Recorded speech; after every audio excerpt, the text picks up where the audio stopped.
नमस्कार, मैं आमिना और आप देख रहे हैं यूएनएन। उत्तर प्रदेश में विधानसभा चुनाव को लेकर राजनीतिक बयानबाजी तेज हो गई। ताजा मामला यूपी के मुख्यमंत्री योगी आदित्यनाथ का है। दरअसल उत्तर प्रदेश के कुशीनगर में एक कार्यक्रम को संबोधित करते हुए मुख्यमंत्री ने समाजवादी पार्टी और बहुजन समाज पार्टी की तुलना बिच्छू से कर डाली। उन्होंने जनता से कहा, याद रखिएगा, बिच्छू कहीं भी होगा डसेगा ही। याद रखना, बिच्छू कहीं होगा तो डसेगा ही।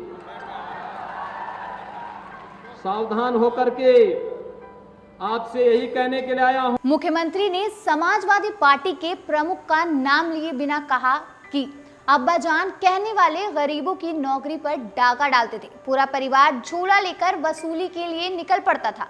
अब्बाजान कहने वाले राशन हजम कर जाते थे, लेकिन अब ऐसा करने वालों पे सख्त कार्रवाई की जाएगी। पहले इन गरीबों की नौकरी पर अब्बाजान कहने वाले डकैती डाल देते थे।